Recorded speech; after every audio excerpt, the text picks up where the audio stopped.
আসসালামু আলাইকুম প্রিয় শিক্ষার্থীরা। পরীক্ষায় লেটার, ইংরেজি প্রথম পত্রের লেটার যে এত সহজে লেখা যায়, আমার মনে হয় আজকের এই ভিডিওটা দেখার আগে তোমরা জানতে না। একেবারে ইজি প্রসেস। এই একটা মাত্র ফরম্যাট জাস্ট মনে রাখো, পরীক্ষায় যেই লেটারই পড়ুক সহজেই, একদম সহজ উপায়ে তুমি লিখে দিতে পারবে। শুধুমাত্র এই ভিডিওতে তোমাকে 5 থেকে 6টা মিনিট সময় নষ্ট করতে হবে। টেনে টেনে দেখো না প্লিজ, টেনে টেনে দেখার দরকার নেই। 5 থেকে 6 মিনিট নষ্ট করার পরিবর্তে তোমার এখান থেকে যে উপকারটা হবে, তোমার পরবর্তী লাইফে তোমার এটা কাজে লাগবে। আমরা এখানে যে লেটারটা লিখেছি এটা হচ্ছে ফরম্যাট, এটা কোনো লেটার না। মানে আমরা কোনো পার্সোনালি কোনো লেটারকে ইন্ডিকেট করে কিছু লিখি নাই। আমরা যেমন গ্রাফ চার্ট একটা ইন্ডিকেট করে লিখলাম, আমরা অন্যান্য কিছু ইন্ডিকেট করে লিখলাম, এটা পুরাটা হচ্ছে একটা ফরম্যাট। তোমাকে শুধুমাত্র এই ফরম্যাটটাই মনে রাখতে হবে। চলো দেখি যে এই একটা মাত্র ফরম্যাট দিয়ে আমরা আরো 100 লেটার কিভাবে লিখতে পারবো। প্রথমত লেটার লেখার সময় আমাদেরকে তো তারিখ দিতে হয়, এটা আশা করি সবাই জানো। আমরা যেই তারিখে লেটারটা লিখছি, সাপোজ ধরো তোমাদের 4 তারিখে পরীক্ষা, ইংরেজি প্রথম পত্র পরীক্ষা, ওই দিন তোমরা সুন্দরভাবে তোমাদের ওই পরীক্ষার তারিখটা দিয়ে দিবে, ডেট দিয়ে তারপর সুন্দরভাবে তারিখটা দিয়ে দিবে। তারিখ দেওয়ার পরবর্তীতে মাই ডিয়ার, আশা করি এটা তো লিখতেই হবে তোমাদেরকে। কারণ কি, তুমি যার কাছে লেটারটা পাঠাচ্ছ তাকে তো উল্লেখ করতে হবে। মনে করো তুমি ছোট বোনের কাছে লেটারটা লিখছো, সেক্ষেত্রে মাই ডিয়ার এখানে আমি এক্স দিয়েছি, এক্স এর এখানে তুমি যে কোনো কিছু বসাতে পারো। তোমাদের প্রশ্নে যেটা উল্লেখ করা থাকবে, যে প্রশ্নে যদি উল্লেখ করা থাকে ছোট বোনের কাছে একটা লেটার লেখো, সেক্ষেত্রে এক্স এর এখানে দিবে সিস্টার। যদি ভাইয়ের কাছে লেটার লিখতে বলা হয় সেক্ষেত্রে দিবে ব্রাদার। যদি বাবার কাছে বলা হয় সেক্ষেত্রে ফাদার, মায়ের কাছে হলে মাদার। যদি ফ্রেন্ড হয় সেক্ষেত্রে ফ্রেন্ড দিবে। প্রশ্নে যেটা উল্লেখ করা থাকবে এক্স এর এখানে ওইটা বসিয়ে দিবে প্রশ্ন দেখে দেখে। পরবর্তী structure, at first take my love and সালাম। মনে করো যদি বয়সে বড় কেউ হয় সেক্ষেত্রে সালাম শব্দটা উল্লেখ করবে। লাভ এবং সালাম দুইটা কিন্তু একসাথে দিও না, এর ভিতর যে কোনো একটা দিবে। যদি বয়সে বড় হয় সেক্ষেত্রে সালাম দিবে, যদি ফ্রেন্ড হয় বা ছোট বোন হয় বা ছোট ভাই হয় সেক্ষেত্রে লাভ দিবে। ঠিক আছে, এরকম দিতে পারো, at first take my love from the core. যদি বয়সে বড় হয় সেক্ষেত্রে দিবে এট ফার্স্ট টেক মাই সালাম ফ্রম দা কোর। এটা হচ্ছে তোমার প্রশ্নে তোমার ভাইয়ের কাছে বলা হয়েছে নাকি তোমার বাবার কাছে নাকি মায়ের কাছে, বয়সটা দেখে পরবর্তীতে সালাম নাকি লাভ উল্লেখ করবে সেটা তোমার ইচ্ছা।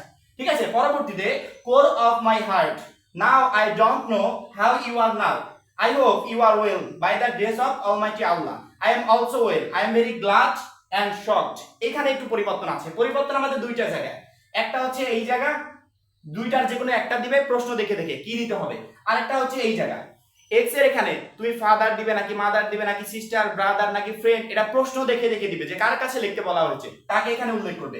পরবর্তী যদি বয়সে বড় হয় সেক্ষেত্রে সালাম দিবে, যদি বয়সে ছোট হয় সেক্ষেত্রে লাভ দিবে। আরেকটা জায়গা পরিবর্তনের বিষয় সেটা হচ্ছে এই দেখো শকড, তারপরে এই দেখো গ্লাড। যদি কোনো ভালো কোনো খবর হয়, ভালো কোনো তথ্য নিয়ে তুমি তার সাথে আলাপ করছো বা তাকে লেটার লিখছো সেক্ষেত্রে গ্লাড দিবে। ঠিক আছে, গ্লাড টু রাইট। ওকে, যদি দুঃসংবাদ জাতীয় কিছু হয়, খারাপ কোনো তথ্য, সেক্ষেত্রে দিবে শকড টু রাইট, এরকম উল্লেখ করবে।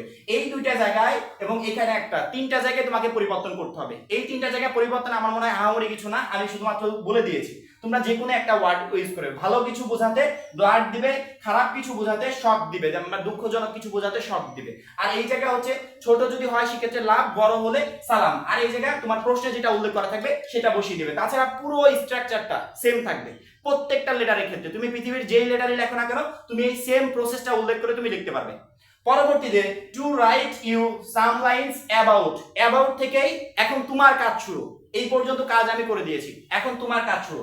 অ্যাবাউট এর পরে তোমাকে যেই বিষয়ে লেটার লিখতে বলা হয়েছে সেই বিষয়ে তুমি 4 থেকে 5 লাইন লিখবে, বেশি না, 4 থেকে 5 লাইন। আমার মনে হয় এই যে স্ট্রাকচারটা আমি লিখেছি এটা তুমি খাতায় লিখতে গেলে এমনিতে তোমার 1 পেজ হয়ে যাবে। পরবর্তীতে 4 থেকে 5 লাইন তুমি এক্সট্রা লিখবে, তোমাকে যেই বিষয়ে লেটারটা বলা হয়েছে সেই বিষয়ে জাস্ট 4 থেকে 5 লাইন উল্লেখ করবে। প্রথমে কি লিখতে হবে আমি বলে দিয়েছি, লাস্টে কি লিখতে হবে আমি বলে দিয়েছি, মাঝখানে শুধুমাত্র তুমি তোমার মেধা কাটিয়ে 4 থেকে 5 লাইন উল্লেখ করে দিবে, আর কিছুই না। ওই 4 থেকে 5 লাইন পরীক্ষার হলে কি লেটার পড়লো সেই লেটারটা দেখে দেখে লিখে দিবে।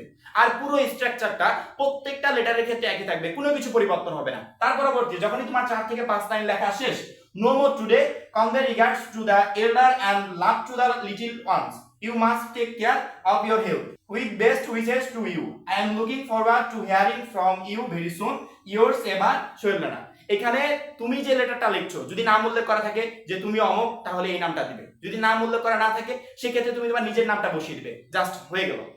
আমাদেরকে শুধুমাত্র একটা কাজই করতে হবে, মাঝখানে যেই বিষয়ে লেটারটা লিখতে বলা হয়েছে সেই বিষয় 4 থেকে 5টা লাইন বা 4 থেকে 5টা সেন্টেন্স বসিয়ে দিতে হবে। লেটারের প্রথমে সবগুলো লেটারের ক্ষেত্রে এটা থাকবে, লাস্টে ওইটা থাকবে।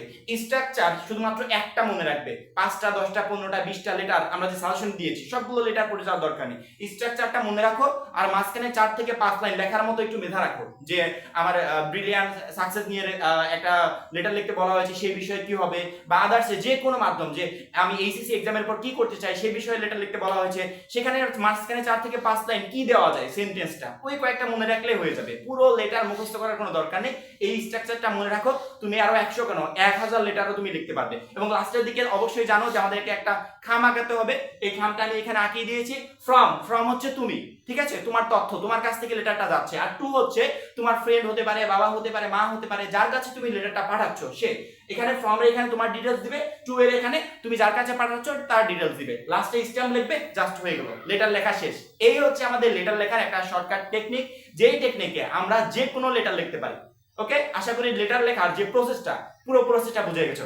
এবার আসি যে লেটারটা আসলে যে তৈরি করেছে স্টুডেন্টদের জন্য, তাকে অলওয়েজ আপডেট চ্যানেলের পক্ষ থেকে অবশ্যই একটা ধন্যবাদ। এবং আমি যে বুঝিয়ে দিলাম, আশা করি আমি বুঝিয়ে দিলে তোমরা ওইটা আসলে বেটার বুঝো। তোমরা নিজেরাই কমেন্ট করেছে যে আপনি বুঝিয়ে দিলে ওইটা আসলে ভালো বুঝিয়ে দিয়েছি আমি, কিন্তু লেটারটা অন্য কেউ লিখেছে। অবশ্যই ধন্যবাদটা আমাকে না দিয়ে ধন্যবাদটা তাকে দেওয়া উচিত, যে আসলে স্টুডেন্টদের জন্য লেটারটা তৈরি করেছে। এখন এই পর্যন্তই, পরবর্তী শর্টকাট টেকনিকের জন্য অপেক্ষা করবে। সবাই ভালো থাকবে, সুস্থ থাকবে, খোদা হাফেজ।